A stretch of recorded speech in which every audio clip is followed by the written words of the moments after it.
Magandang araw sa inyo mga kapugi. Naisipan ko palang gumawa dito ng mini oven dito sa itaas ng bundok para kahit paano ay makapagluto tayo dito ng tinapay o kung ano mang pwede nating isalang dito. At gumawa rin ako dito ng basket na gagamitin natin na lagayan sa paghakot ng lupa. Sipag at syaga lang ang puhunan, bonus na lang ang kapugian. Kung wala ka nito ay lagi kang talo.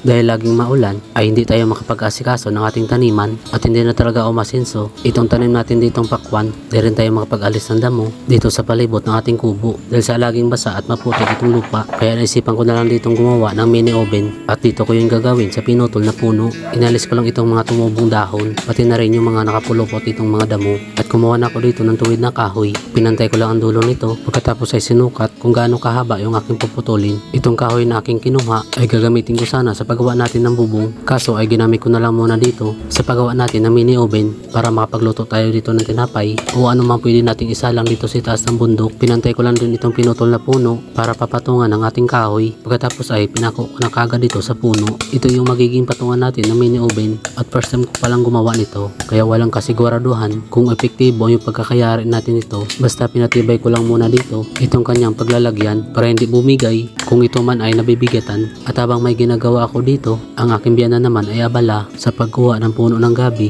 para itanim dito malapit sa aming kubo. May mga tanim na rin siya dito nakaraang buwan kaso maliliit pa at wala pa itong mga laman at patuloy lang din ako dito sa aking ginagawa. Kahit na dumidilim na naman itong kalangitan ay tinapos ko pa rin ang paggawa ng patungan. Nakalimutan ko pala dito magdala ng lagari kaya hindi pantay yung pagkakayari. Nagpako na rin ako dito ng isa pang kahoy para sa gagawin nating pansamantalang bubong dahil laging maulan dito kaya kailangan natin na may silong. Gawa sa putik kasi ang gagawin nating mini oven mga kapugi kaya kailangan natin na may bubong para hindi ito mabasa at masira. Pagkatapos ko magpako dito sa itaas ay kinuha ko na kagad itong dala kong plastic. Ito yung gagamitin natin bubong sa gagawin natin mini oven mga kapugi. Pansamantala lang naman ito pero pwede din pansamantagal. At kumuha na din tayo dito ng pantali para ilagay dito sa plastic natin dala. Bawat kanto ay nalagyan ko na at dito ko lang din tinali sa sanga ng puno ng nyug. Ang isa naman ay malapit sa may bangin. Inigpitan ko lang dito sa pagkakatali para hindi kaagad masira ng hangin. At nung natapos na ako sa paglagay ng pansamantagal na bubong ay kinuha ko naman kaagad itong kabilya na akin namang puputulin. Pero bago yun ay napako muna ako dito sa pinutol na puno dahil dito natin ilagay itong kabilya para mabilis itong mabaliko.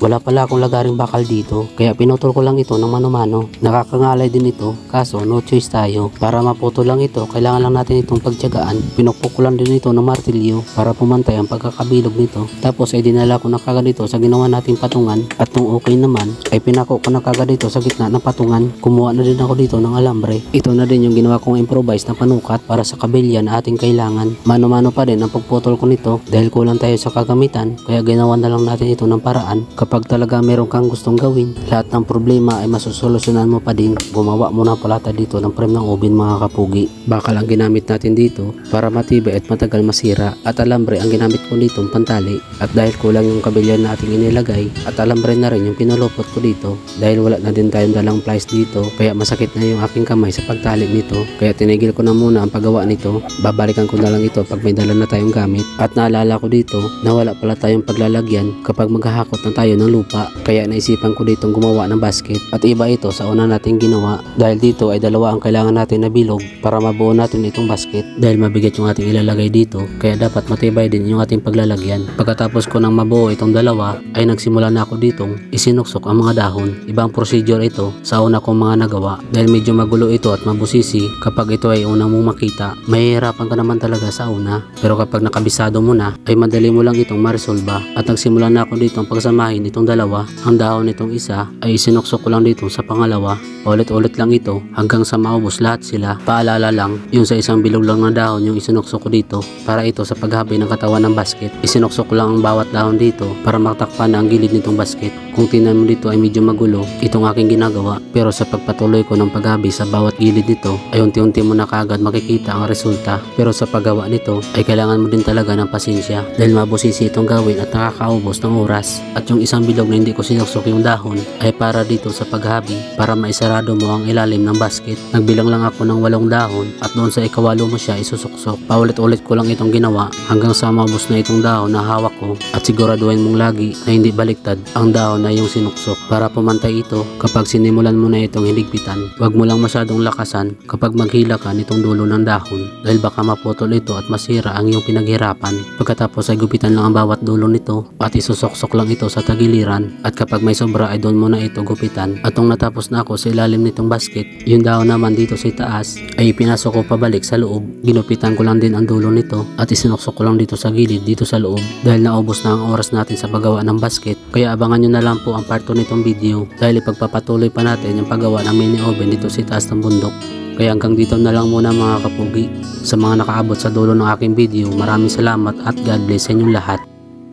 Shoutout nga pala kay Chill na Pahit, watching from Israel, kay Hulaso Emberga Yunis, watching from Pabrika sa Barcelona, Sorsogon at Cabuyao, Laguna, kay Samuel Inahi Anyo Nuevo sa Anyo Nuevo at Inahi family na taga Gubat, Sorsogon, watching from North Caloocan, Metro Manila, kay Gerald Maraya Hiba, watching from Binyan City, Laguna, kay Navarra Campos Rayman, watching from KSA, kay Eric Yupay, watching from Laguna, kay Edison Lawas Juanerio, watching from Caloocan, kay Gracia Vlogs, watching from Pasig, kay Richard Alermo, watching from Alberta, Canada, kay Arceles Labitad Quezon, watching from Cebu City, at kay Rachel Kapampangan Duarte, watching from United Arab Emirates. At yun lamang po mga kapugi, maraming salamat.